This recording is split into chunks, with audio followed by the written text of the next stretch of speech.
is even considering recycling asphalt shingles really the answer to the problem. Yeah, asphalt shingles going into the landfill. I'm like, why can't we make more roads out of those shingles or something? Do something more with those instead of just let them go into the ground and rot. Or maybe stop generating the waste from where it starts. Yeah, let's stop it at the beginning. I'm not saying that shingles don't have their place because there are a lot of people who can't quite afford DuraShield yet. And then there's some roofers out there that will never stop selling shingles because shingles are the shit. Well, it's a turnover though, right? Yeah. It's like Apple products. They're supposed to break down after 2 years. There's a little timer inside of them and a little spark that occurs, and it just makes it just degrade over the next 6 months. That's what I heard anyway. It's got to be true. It was on the internet. Let's talk about your product. We know that you're going to have an hour here in a couple of hours to talk about DuraShield and what it really does. But for the people that are watching right now at lunch, maybe they won't be able to be on later. Can you tell us a little bit about the DuraShield product? Maybe how long it lasts, how durable it is, what it's made of? Yeah, absolutely. And thanks for tuning in and watching us. We make a shingle that's primarily recycled tires. So about 70% recycled tires. Overall recycled content is 95%. And really what that means is we're helping homeowners. We have two core pillars. Number one, protecting your home, and number two, conserving our planet. And as far as home protection, it's something where we really provide the most hail resistant and in one case hail-proof roofing product on the market. It's in there. Thanks, Matt. Yeah. And not only from a purely hail point of view, do we really provide a solution that can save homeowners from going through the expense and trouble of continually replacing their roofs. It also interlocks at the butt edge, so superior wind performance as well. So on that wind speed, it's been tested up to 220 miles an hour. The testing that's done at the third-party lab in Florida tested it to 160 or 170 miles an hour. It's really as fast as they could sustain for a long period of time at the time when we did the testing. But really, as long as it's installed properly, you can't blow it off the roof. Okay. So this guy's. It looks like a slate. It looks like a legitimate slate. It's ridiculously good looking. Not as good looking as me, but it's ridiculously good looking. I'm going to show you what she was talking about with a little interlocking cleat at the bottom. It's got a little French cleat system. You can see the edge of this shingle. It's got teeth. And on the top of this course is a little cleat that it fits down into. So I can kind of squeeze it down in there just because that's a single shingle edge. And you guys seal the edges of these things anyway with a special glue that can't be undone. I've been told it's impossible to undo it. I don't work for the sealant manufacturer, but I would say we use their sealant for a reason. Right. It's not just super glue though, right? It's a little smarter than that. The super glue would work though, right? No, it's a little brittle. So with this roof being a 50-year plus, if it were to be, on the market, it's a lifetime roof. Have you ever had a damage to this type of roof or like reported hail damage at all? It's something where this is our hail-proof product. We've never had damage to our hail-proof product. Part of being in the synthetics industry is that it takes some time to understand your formula, your product design, what happens in the field. So through those 23 years, for sure, we've learned things. We've improved our formula. We've improved our design to the point where now we know that we've got a product that we're not concerned about what's going to happen to it in big events. Now, while we've never seen a failure with this, does that mean that we've never replaced roofs? We have, because in the synthetics world, nobody figured it out right from the start. Sure. And you're either learning and developing and making a better product, or you die. Are you only selling these in the United States right now? No, we sell globally. It's all made in Calgary, Alberta, Canada. And we do sell globally. We'll talk about that a little bit. But one of our neat projects, not only is it hail-proof, it's golf ball proof. So golf courses. St. Andrews Golf Course, Scotland, has our product on the old course hotel. because they were paying $2,000 a month to replace their slate roof. I saw a video where someone threw a bowling ball onto a roof True story. and it just kind of bounced off. I was wondering if the decking had gotten damaged. No, I don't know if they ever checked it. that's it wasn't necessary because the contractor that allowed that builder to do that has installed our product for years, and he knew that he could let Matt Reisinger throw that bowling ball at that roof, at that brand new roof, and not have an issue. Right. Wow. And safety was a big concern during that shoot. You could see that he kind of jumped out of the way at the last second as it was coming back at him. It was pretty cool. Why don't they make roofs out of the pins out of bowling alleys? You hit those things with bowling balls constantly. They never break. What are those made of? We need to find this out. Maybe I think there's a cost element that goes into it. Maybe That's an unbreakable material. I guess you'll have to add the nail holes before you bring it to the job It might site. not I be think possible. You might not be able to penetrate that barrier. Well, so is there any drawbacks to this? It all comes down to cost. TJ, like you said, it's not a product for everybody at this point. Are we always? We're a company that really is roofing ahead of the curve. What we do is unique. Yeah. Certainly part of what we do. What can we do to increase capacity? What can we do to do it in a more efficient way so that we can get a cost point that makes sense for more homeowners? And that is something that we've done over the years. Sure. In our development, is make a product that is easier to install, so there's less labor cost, that costs less because the product itself is at a weight where it doesn't take as long to manufacture or as much material. It is easy to install, dude. Yeah. I've got a lot of shingle boards at the National Claims Institute, all different kinds of materials. This was the easiest roof to install in this room, like legitimately. I have a quick question because we're going to have to jump off here in just a minute. But you're one of the only manufacturers that sells direct to the client or to the roofer, and so they don't have to actually go to a supplier and go through a middleman. Do you guys sell through suppliers yet, or are you just still direct to consumer? We're set up with all the big suppliers. So Okay. if a contractor prefers to buy through the supplier, they can. Right.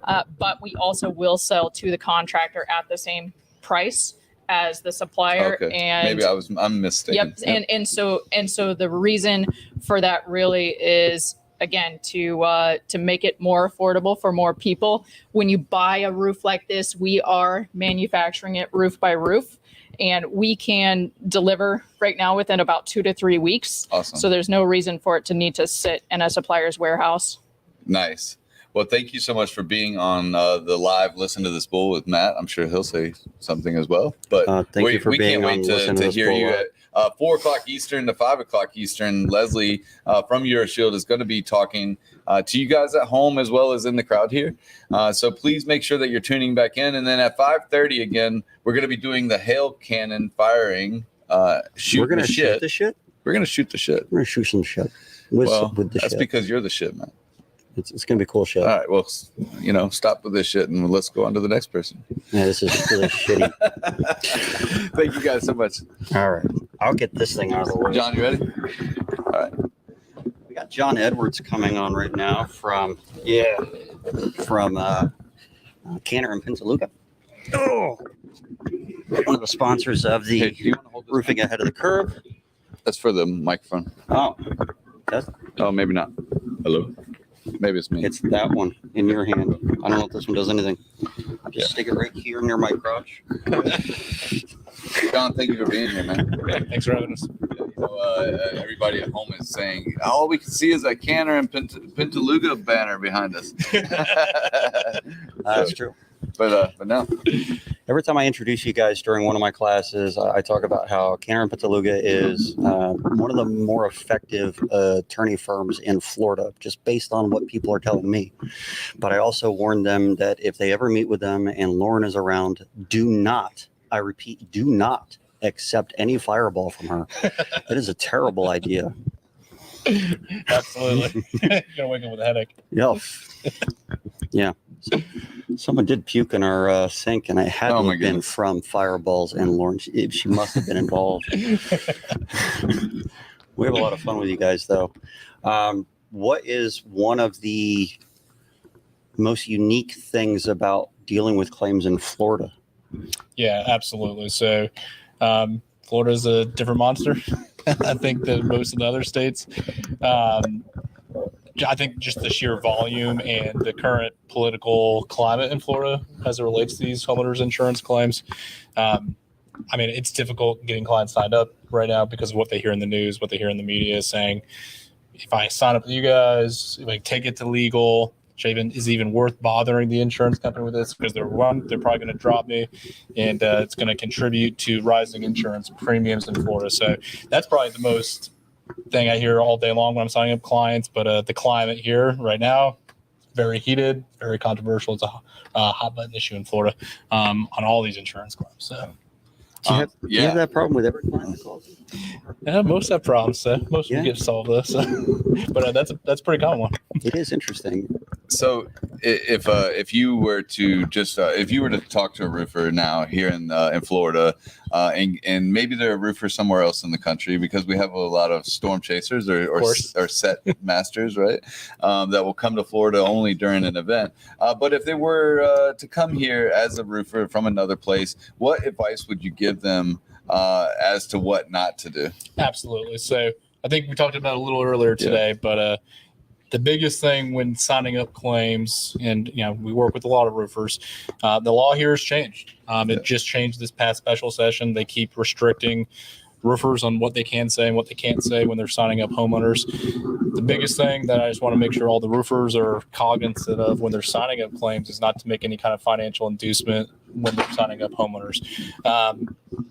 There's a lot of legislation going on about it, but the thing that we can do as a community, especially with the roofers, the public adjusters, the attorneys, it's just to keep giving good customer service. Where I see problems with the roofers I work with in legal, we get a file handed off in legal, and the homeowner calls me, hey, I haven't heard from the roofer in a year. I haven't heard from the roofer in 6 months. So the analogy that he's using is don't be a Chuck. Correct. All the Chucks of the world are rolling their eyes and very angry at you now. Absolutely. But, one of the other problems that we see with the roofing claims, once we do get them approved in the lawsuit, if it comes from a specific roofer and you have a contract with that roofer, they're like, hey, we got a bid from somebody else for the roof job. Nice. For half the price. Right. We don't want to use the roofer anymore.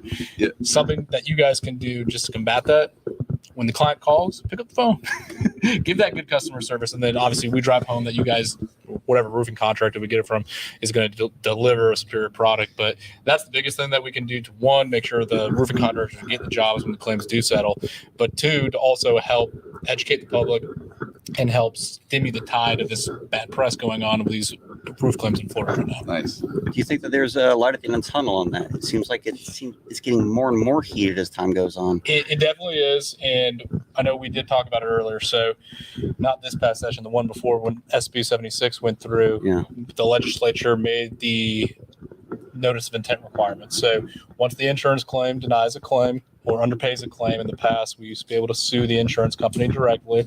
Now, before we can do that, we have to file that notice of intent with the Department of Financial Services. I think that's our light at the end of the tunnel. So right now, the data's not down. It doesn't come out until January 23 on the stats of that's actually really reducing lawsuits, because the insurance company theory is there's all these lawsuits, it's clogging up claims, it's driving up premiums. That's the main factor. That's what they're going after right now. I handle these claims all day long. Lawsuits are way down. If I file 10 notice of intent, I'm probably settling 3 before filing a lawsuit. So it's giving the insurance company, even if they screwed up the first time, they deny it or they underpay it, saying, hey, we're going to sue you. Here's a chance to make it right. And a lot of them are actually stepping up to the challenge and either settling the claim or saying, hey, let's do some kind of alternative dispute resolution like an appraisal or a DFS mediation. I think that's a potential light at the end of the tunnel. Yeah. So most roofers can't talk about the specific clauses in insurance policies. Oh, none of them can. Correct. But I come from the right to repair. I started in this industry doing managed repair. Yep. And that's a big hot button here in Florida for what could be on the horizon as to right to repair end clauses that cause roofers' hands to be completely tied. Absolutely. So that's something we're seeing more and more of. There's one down in South Florida, People's Trust. that's their go-to. That's their bread and butter. Their Security First insurance company. There's some other ones that are implementing it. That is when you have to get an attorney involved usually. Those policy provisions are a little more complex. There's usually, depends on the carrier, some kind of workaround to it. Because you got to remember they're the ones who draft it, so the language is construed against them. So that's on those specific claims under those policy of insurance. That's when you would want to contact an attorney to see if there is a potential workaround. Now, if there's not, a lot of the preferred vendors that the insurance companies are using are usually not the best, and there's usually mistakes that are made, and that gets into additional litigation that I've handled as well. Is there such a thing as a perfectly built roof? Not that I've seen. Yeah. Ever? No, I'm just kidding. They hold such liability, especially if it's a right to repair situation instead of an option to repair. The option gives them a lot more leeway on the liability side, but we're seeing a lot of the right to repair invoked, and they've done that in the past, and it's almost cyclical. I feel so weird in this chair. But because they hold the liability for any work that's performed by a worker owned by the insurance company, as it's stated in the Unfair Claim Settlement Practices, if they hold that liability and something goes wrong, do they make the roofer pay to re-roof it if they have to redo it, or does the insurance company actually pay again? So it really depends. I'll tell you a real life example that I had over in Naples a couple years ago with certain carrier, won't name names. Invoked the option to repair. They ripped out the client's cabinets in her kitchen. They covered the loss. She had very nice high-end cabinets. She's like, I want these cabinets. And they disagreed. They're like, we'll give you the standard grade cabinets, not the high-grade cabinets. So basically, they ripped out her cabinets. They sat in her house for a year. We had to sue them. We sued both the contractor that they used and the insurance company at the same time, ended up settling the claim, and then the homeowner was able to use the contractor for her own choosing. Is it the same suit limitation period for those contractors? For the insurance claims on a fully denied or... Like in the situation like that, when you're suing the contractor and the insurance company's built into the policy with a suit limitation period. Correct. So it would be a negligence claim potentially. So that's coming under a different time frame, a different statute of limitation on that. Interesting. Is overhead and profit dead on roofs? Just roofs. Well, in the insurance model, of course, because the retail model, they're making plenty of money, is what I hear. So most of the files we get, there's usually roofs, gutters, and exterior paint. You want to try to get 3 trades on these jobs so you can get your own pick. Sure. But even still, with the 3 trades or more, they're still not paying that OP. They're fighting it all day long. Yeah. I mean, in litigation, we're fighting those claims. Are you getting it paid in litigation? Yeah. I mean, there's pretty good case law on it that states as long as you have those 3 trades that you can still make the argument for OP, but you have to have 3. And if you got a power outlet vent being replaced, you got an electrician that has to be there at the same time. You've got an HVAC system. Someone's got to be there to make sure no one dies. So everybody in Florida should get a power attic vent. It'll cool your attic down a lot. Absolutely. It's hot here. That's not the answer. There's 3 trades involved in a true roof replacement. But if they're working around some of those components, the storm cap and rain collar scenario where the storm cap most of the time can't even come off without damaging the pipe. If you're going to damage the pipe, now you do need an HVAC involved, and that's someone that's going to be involved at the same time as the roofer. You have complexity on top of it, and I know they're all looking for complexity. Sure. So you got the same issue with the electrician, but you got to get past the universal power attic vent cover. Have you guys ever seen a universal power attic vent cover? There's square power attic vents. There's power attic vents with 4 bolts. There's 6 bolts. It's on the center. It's on the outside. It's all over the place. There's no such thing as a universal power attic vent cover. Can I ask you, would you be willing to give me an opinion if I ask your opinion on something? The great lawyer answer, it depends. Probably. So ITEL is determining some pricing in the country right now. What do you think? How do you think that should be dealt with as a roofer with a third party determining what the insurance company should pay? Yeah, so I think you're alluding more to Xactimate. Xactimate, yeah, and their billing. So, listen, it really depends with the insurance companies. A lot of times when you don't have the Xactimate, they hire a contractor, even one of your smaller ones. They give you a 1-page invoice with a couple line items that are saying that's not proper. We need a full Xactimate estimate. But then they get the Xactimate estimate and they're saying, well, that's way too much money. It's $1,800 square. That's $2,200 square, depending on the price and location where you're at in the country. You said bid. Exactly. That's what I'm doing it for. Yeah. So, I mean, you're always damned if you do, damned if you don't with the insurance companies. If you get an Xactimate, more often than not, they're going to say it's jacked up, it's too high, it was somehow manipulated with. If you don't have it, they're going to say that's not official. We need an Xactimate. I have seen a strong push from different places in the country where people are being accused of fraud for either inflating the bid or invoicing for things that they didn't do, like replacement of a rain cap and storm collar. Instead of just painting them, they'll still invoice for it. But I'm also seeing, and this was the concerning part, insurance companies are going out and they're saying no damage, and they're calling it a fraudulent claim. Right. Yes. So that's one of their favorite words in the state of Florida. That's something that was addressed in the special session. Roofers are all criminals. Our CFO, that's one of his favorite words right now. But they never want to point the finger back at the insurance company. So we've dealt with claims. I mean, there's a current suit against one insurance company in particular right now where they basically advised their adjusters that went out to the property to say, we have marching orders. You're to go out there and say you have no idea what caused the damage. And that was on legitimate claims. I have claims that I deal with all day long. I have one recently, not going to name names, but it was one where the insurance company came in about $500 under deductible. We got it in litigation. We only knew about one estimate. Take some depositions. We learned there were two estimates. The one we had was the second estimate. So we're doing the litigation, Was the first one higher? We're going to find that out. Oh, man. That one might still be discovery. pending. I have a feeling that one's probably a little higher. And I got a call from the attorney trying to settle that one. So stuff like that happens all the time. They want to say the PA estimate's too high, the roofer estimate's too high. What about the IA that went out there and states $100 under deductible, $500 under deductible systematically? Do you think if a claim is filed and they disagree that there is covered damage, that the claim is fraudulent? Absolutely not. What if a policyholder were to file their own claim and the insurance company denies it? Is it fraud on the policyholder side? It's blowing my mind that they're being called fraudulent claims. Yeah, you get that intent to commit fraud. Right. And I mean, it's absolutely ridiculous. Some of the stuff we're seeing going on with that right now. As an expert in law, you see a lot of things that roofers do. A lot of roofers don't get an education to do this trade.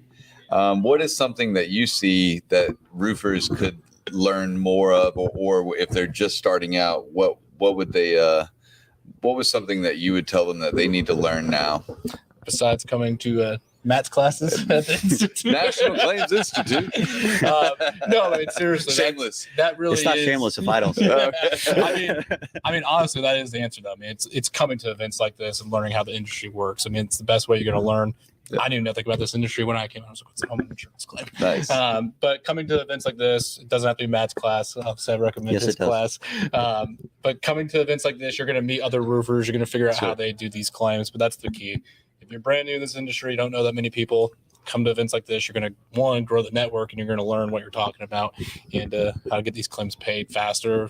It's going to lead to better business for you. It's going to lead to happy homeowner. Anything else that you'd like to say about Cantor and Pintaluga? We're a good law firm. There's a lot of good law firms out there. The one plug that I will say, we are a large law firm, but we're also personal. So the way I like to call it, it's the John Edwards Law Firm inside of Cantor and Pintaluga. And what I mean by that is we have the financial backing to litigate these cases, take these cases to trial, hire the high-price experts we need on some of these cases, but you also know who is handling your claim. Other law firms you call, you get the receptionist, you go through 5 different attorneys. Nice. I do my own signups, I call the client. It's me from the day we sign to the day we settle. So that's the one thing that I think sets our firm aside versus others. Well, John, thank you for being here. Thanks for having us. It's always a pleasure. Appreciate it. Hey, for you guys that are at home instead of in person here, you are going to miss out. KMP is actually baking us cookies. We are behind having our cookies bar. And milk and they at got this roofing milk. event today. And that's it. I gotta say that is the event all day. I am. There's some other stuff that's gonna. There's some adult style drinks that'll be made later. Right. But we're not going to say anything about that. Not in the milk. Not in the milk.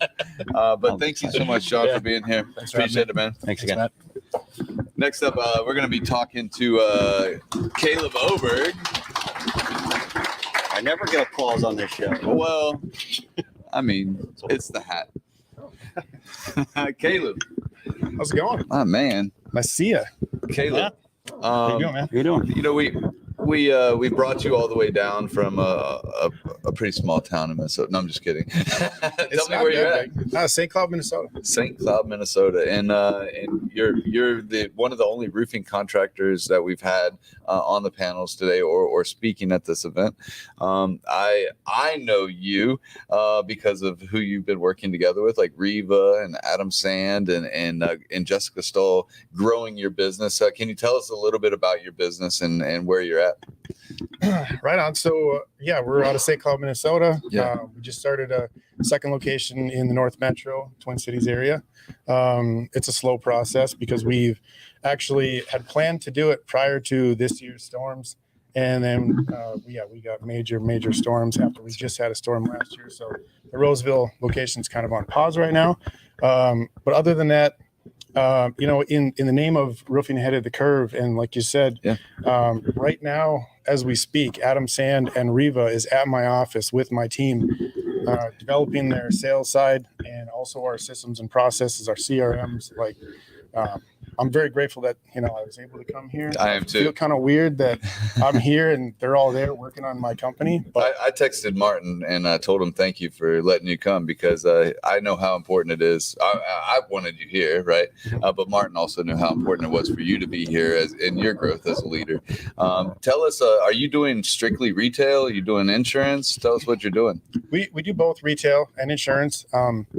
I started out with the mindset initially when growing the company is that retail has to be the basis to get over the peaks and valleys, because as we know, storms are dictated by weather and we never know when they're actually going to come. So you always have to be prepared for a retail, a season or whatever. So would you rather do financing or would you rather do insurance? It's hard to get into financing. I'm not going to lie. Yeah.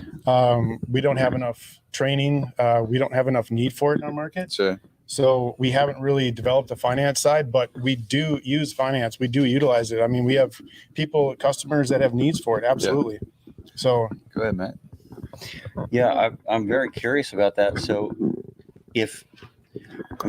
insurance claims in Minnesota are not the easiest to deal with. Do you find a sale for retail to be as difficult as dealing with insurance claim? No, it's easier. Way easier. Even though financing is difficult. Yeah, so we've never had much of a need for financing for a retail market. People are usually, the homeowners are aware of the need, the necessity, whether it's buying and selling a home or they've lived there for a long time. There's those people, right? They save up for it. It's just a part of the home ownership process. So we've never Is there less debt in Minnesota? Or are these unique people? It's possible.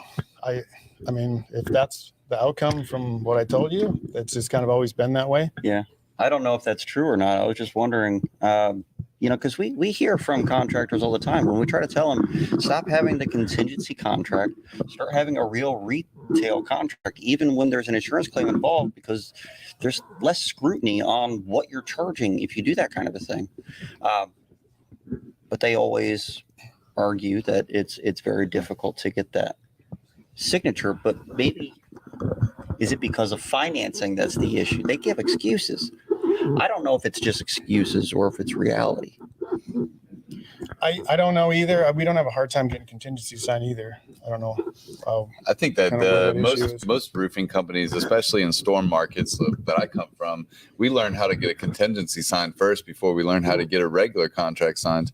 And typically, people, the way the roofing companies have become are multi-level marketing agencies and sales. And not tradespeople, because they're learning how to get a contingency agreement signed and then letting a public adjuster or a lawyer take charge of the claim.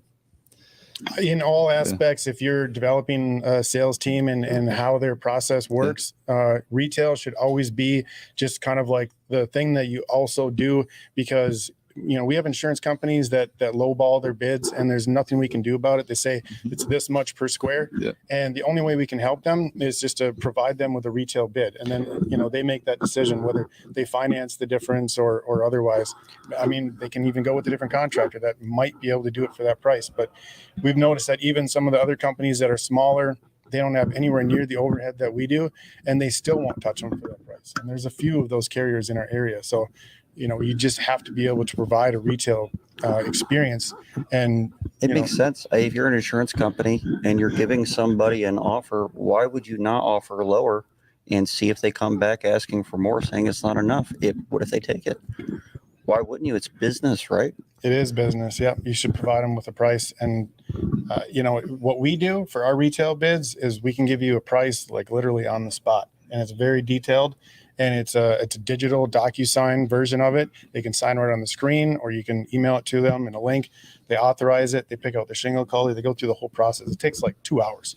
Do you charge the same amount whether it's an insurance claim or not? Same amount. That's the way to do it. That's awesome, man. Same amount. There's not enough of you out there. There's not, man. Can you be in all 50 states? I would love to. Yeah.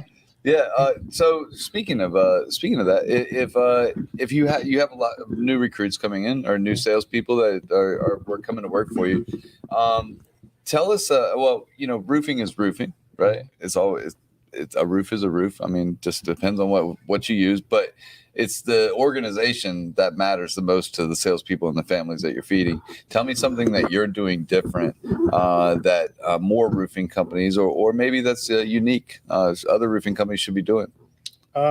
So we just teamed up with Ignite Results. Yeah. And we're taking a people approach to it. And it's a really, really big thing. And we went through this thing just last weekend. So it's very relevant. Yeah. And so the people are the heart of the business. Literally, I couldn't do it without them. And so Ignite Results came in. We, I just wanted to do core values, right? I was like, hey, David Carroll put out a post and I'm like, I haven't done core values. I want to do core values. Yeah. Jessica's like, I can do core values. And I'm like, okay. So I talked to her. And then she's like, well, we do all of this stuff with people. And I'm like, I've been wanting to do that for a long time. And then it's disc assessments. It's like creating career path for your people in every department of the company, where it defines all the levels in which they can achieve within your company. So they know like, okay, I'm not just going to be a site supervisor. It's a total roadmap. Yeah. It's incentivized. It shows depending on how you do it. Right. So you shouldn't pay 50-50 split. I'm just kidding. I would not. I mean, we have gone to almost an entirely W-2 sales. Awesome. We also adopted, I read Mark Pettigrew's W-2 and book. sales. Is it W-2 and commission Storm. plus? In Storm, yeah. Wow. Is it salary plus commission kind of a deal? It's bonus and commission, yeah. Bonus and commission.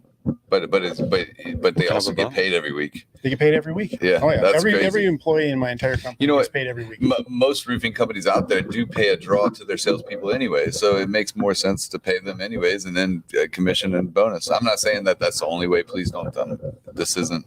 Why draw a salesman when you could just pay them? You know what I mean? Like, what is everybody got a ledger for the draws that they keep for all their salespeople? I mean, I did it when I was doing 1099s. Oh, you owe me 15. Yeah. Right. Yeah. I mean, I did it when we had 1099, and it's like, well, I want to be able to just pay you for like the work that you did. I mean, we've done some other stuff to change even how that's done. Yeah. Where we tier it out, pay them in real time. I mean, I had a sales guy that sold 1.3 million in 1 month after last year's storm, and I literally had to draw him out for just to help him win a little bit. And I was like, that doesn't sit well with me. Like everybody else is winning, getting paid, and then they got to sit there and wait till the end of the job. Like that doesn't make any sense. Go ahead, man. You got a question? No, I'm very happy that you exist and that you're telling people how you do stuff. A lot of people keep things close to the chest on how their organizations are run. And Jessica Stahl is amazing. Doctor. Jessica Stahl. Melina's here too from Ignite today. Ignite is one of our sponsors, by the way. And you know what? I met Jessica recently because of Patrick Carr, and then I've met you because of that. And then up in Minnesota or a storm market.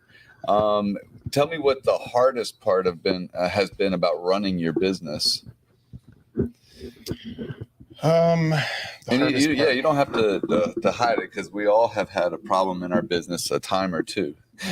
I mean, I could probably go into maybe the scariest part. For me, initially, the scariest part was being a business owner and knowing that I had to provide for other families and other people, and that scared the crap out of me. I'd only, like had to defend for myself and my kids. Right now, it's like I got multiple families, multiple kids. It scared the crap out of me that it took me probably twice as long to actually start doing what I should have been doing the whole time. And so, any of you that's afraid of that, that's a good fear. Lean into it. You have good accountants. Yeah. Yep, absolutely.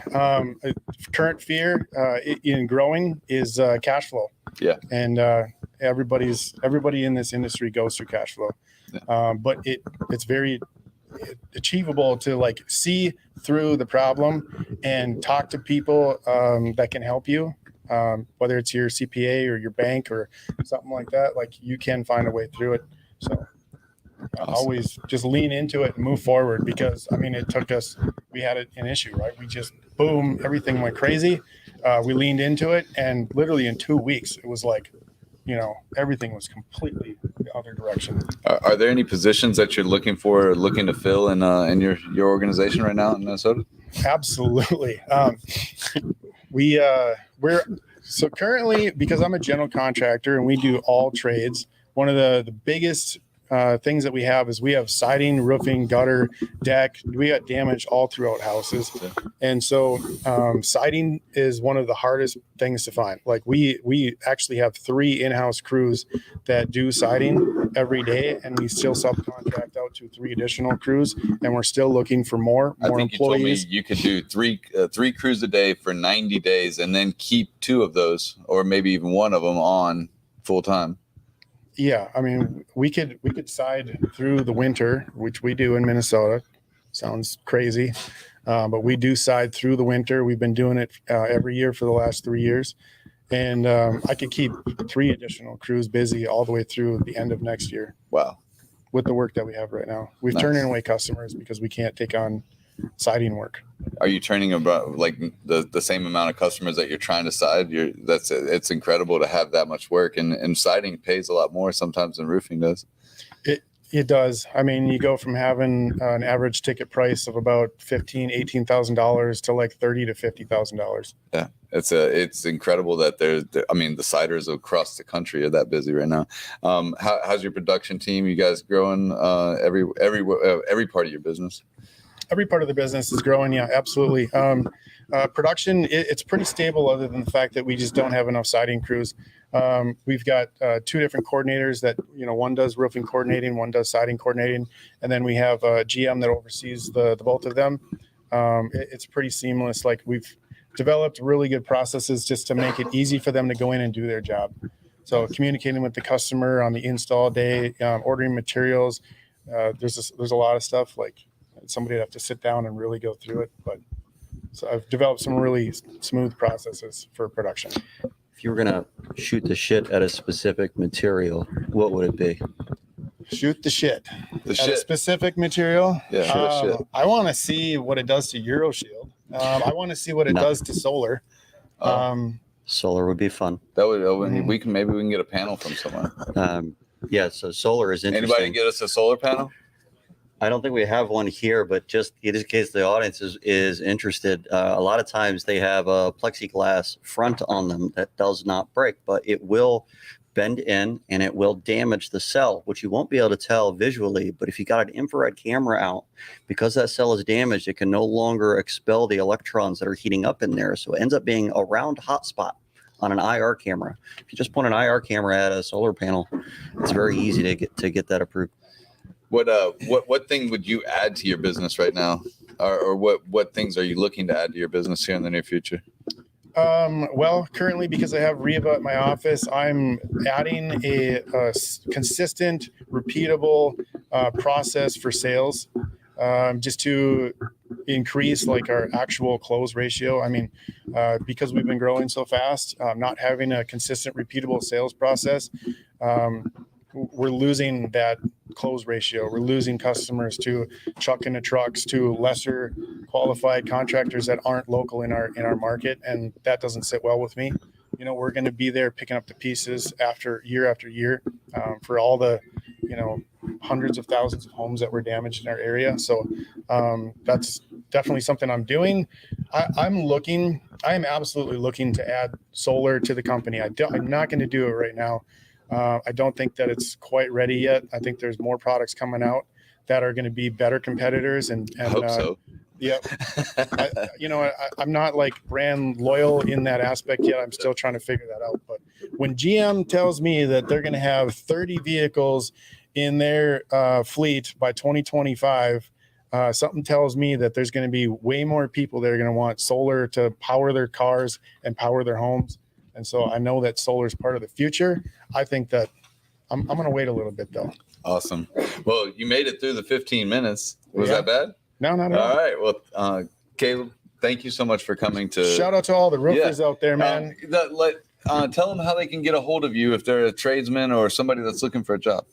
You can reach me on I'll give up my cell phone number, 320-266-9868. If you want to send me an email, it's Caleb with a C at obergroofing.com. Nice. Well, thank you so much for being here, some brother. calls, handing that out. You know, insurance companies watch this. They're going to call you like 2 a.m. Well, me and you are going to enjoy a lobster roll together here in a bit. Next up, we got Ty Backer. So we really appreciate you being here, brother. Thank you so much. Yeah, no doubt. Cool. Thanks, Matt. Thank you. Thanks. All right. It's weird having the applause. Huh? I don't know. It's just strange having the applause on the show. Hey, it's alive. It's Listen a to this live bull. studio audience. What in the world There is we go. going on? You know it. See it. I want to introduce Ty Backer. I've known of you, Ty, for some time now, and you've been assisting me with my One Industry One Model event. Yes. And Jen Silver, right? Oh yeah. Oh yeah. And you like Jen Silver? I do. I love her. She's a great girl. She's one of the most influential women that I've ever met. That she's really strong at what she does, right? Oh yeah. I had an opportunity to come and sit with you Mhm. for a couple of 3 days. Oh yeah. Yeah. And 2 weeks ago. yeah, 2 weeks ago, and I got to learn a lot about what TC Backer is and who Ty Backer is.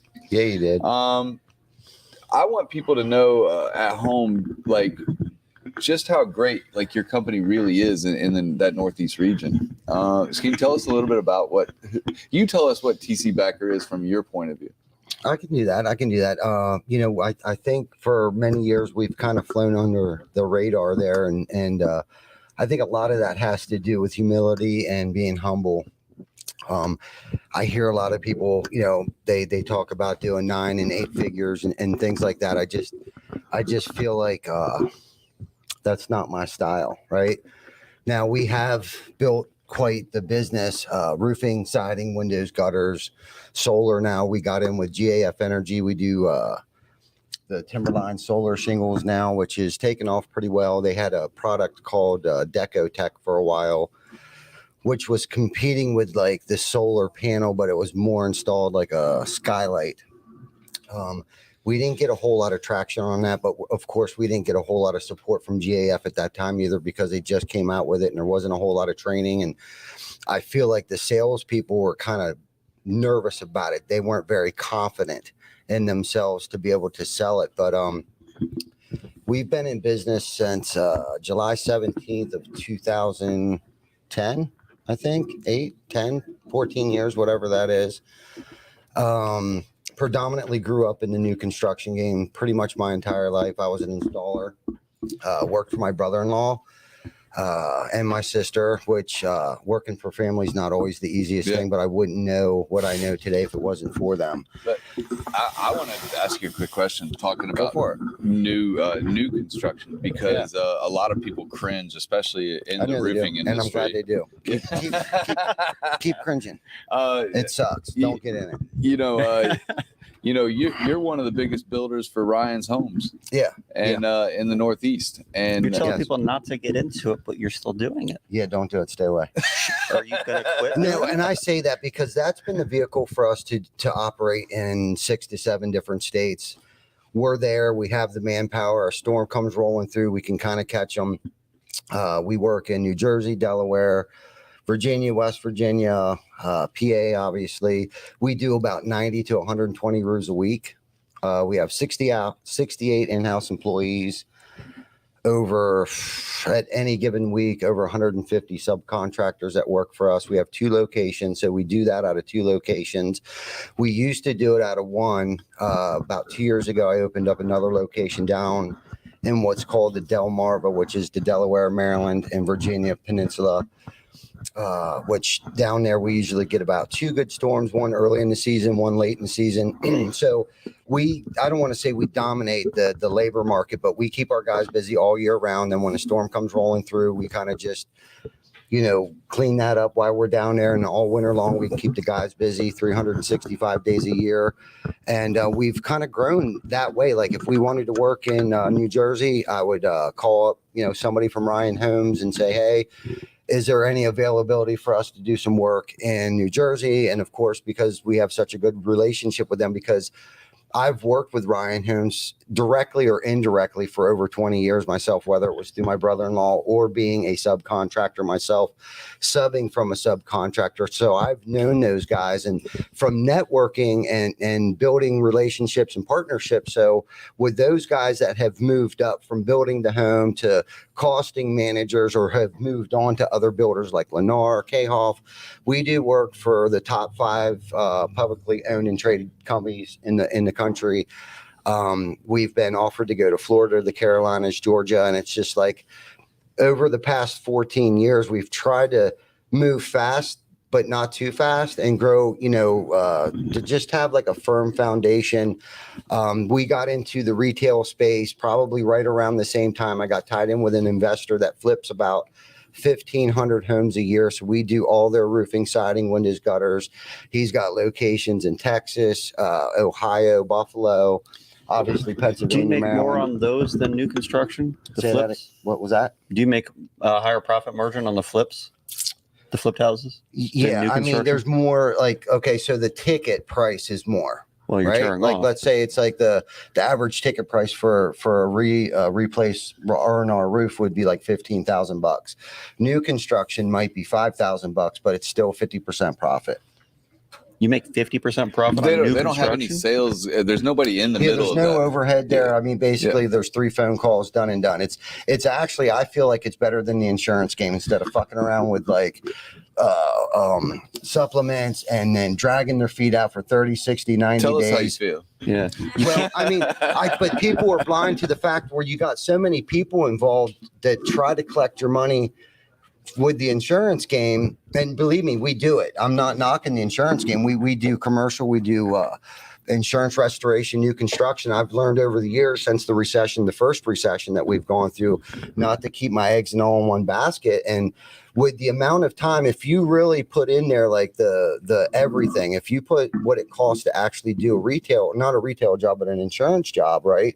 Of trying to chase that money down and fighting the insurance company, if you really put all that time, energy, and money into what it takes to collect that money, it's you're probably not even really making what you think you're making. So most people don't even think of a general contractor as the roofing, gutter, solar, windows, siding, right? Right. But you do something even more than that. You own your own landscaping company as well. Yeah, I do. I own a landscaping company for about 5 years. So And you do all the landscaping for all of those new homes. yeah, all of those new homes. So that's one other facet of our construction company, where we go in, we put the new yards in, we'll dig foundations for the homes Yeah. now. So we do it from basically the foundation up now.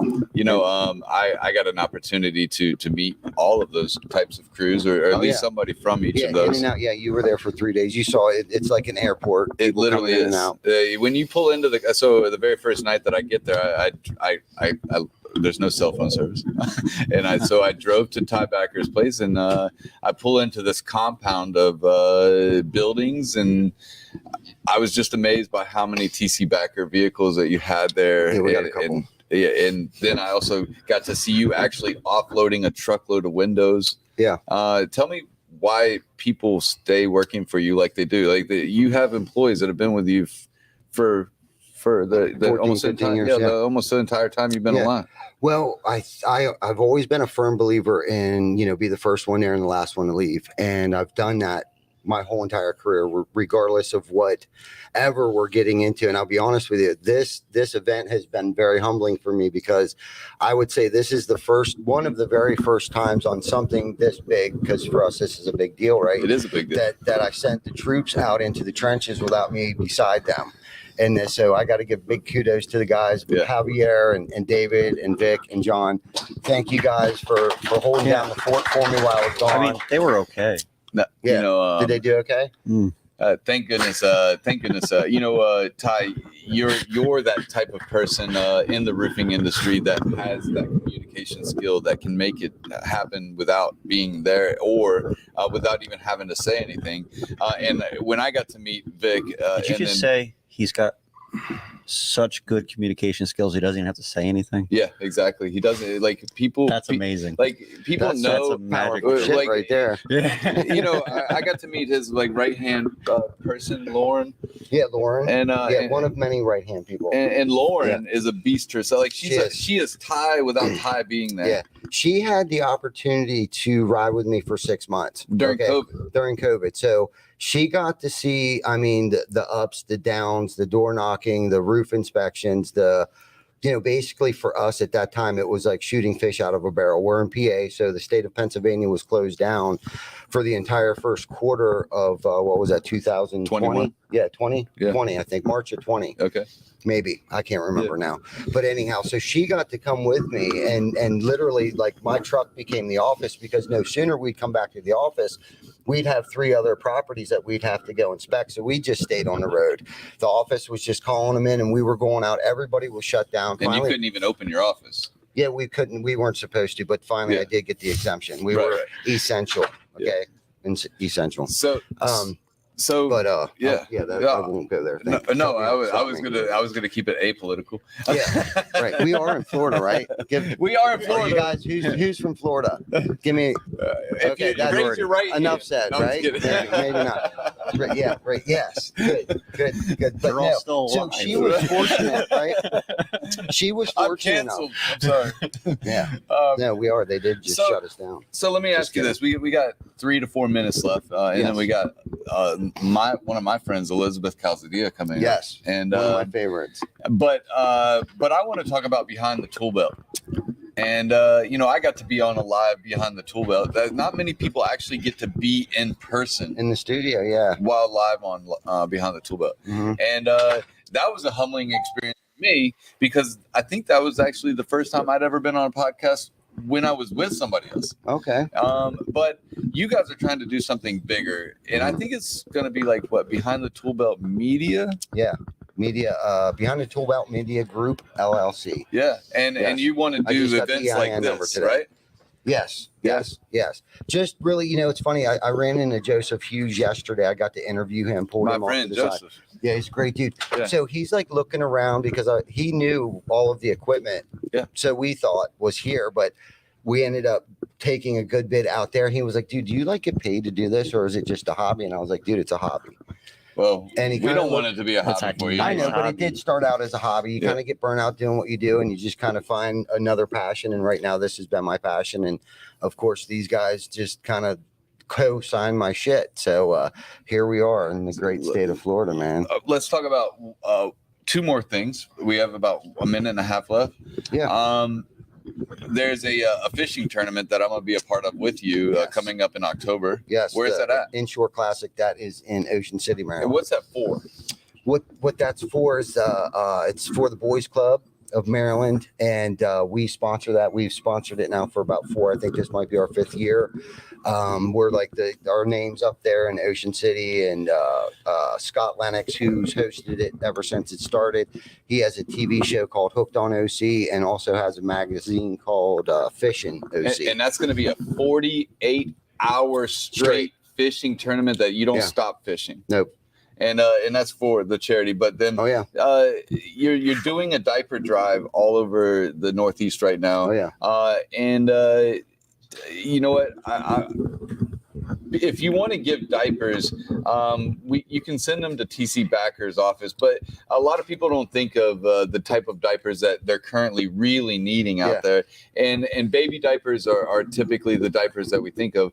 But there are adolescent children as well as adults in your area that are more in need than babies. Yeah. So right now, the cause or the facility that we're trying to raise these diapers for, because we typically do a food drive once or twice a year for this facility. It's called the Well Food Pantry. And so they ask us for diapers, and typically it's like 4, 5, and 6s, sizes 4, 5, and 6. But this time they're actually asking us to see if we can't raise older children and adult size diapers. Yeah. So which if they wanted to Amazon, they can Google TC Backers. And then or just mail it directly to your office. Yeah. For sure. Is there anything else out there that you would like for people to know about TC Backer or somebody, another position you're trying to fill or a position? Yeah. We're constantly always looking for top talent. Doesn't matter if you know AutoCAD, if you're in sales, HR, accounts payable, receivable, stuff like that. We're constantly always growing. We do a tuition payback. So if it's something that you're interested in, it really doesn't matter.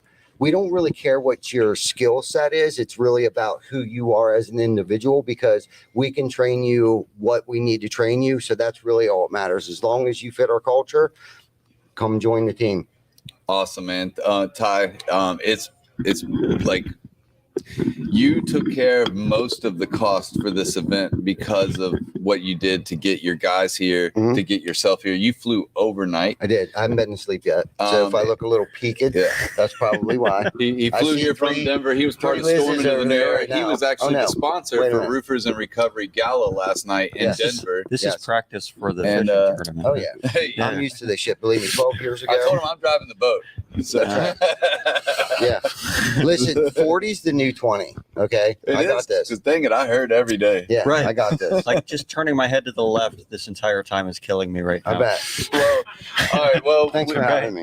We have to be respectful of Elizabeth's time. So, Ty, I really appreciate you being here, and thank you so much for what you've done for all the roofers today. My pleasure. All right, guys. Hey, Patrick, you want to step up? Let us get these chairs out, and then Elizabeth's going to come up. I'll get her PowerPoint going. Hey, can somebody help us get these chairs out real quick? All right. Thanks a lot, guys. Check us out Tuesdays at 6 p.m. This one, right? This one's actually on. This Eastern. one's on? So you guys don't Obviously, know? and if you're sending diapers, they need to be new This one right here? diapers. Let me turn this one on. Hey, Elizabeth, I'm going to do you a little favor.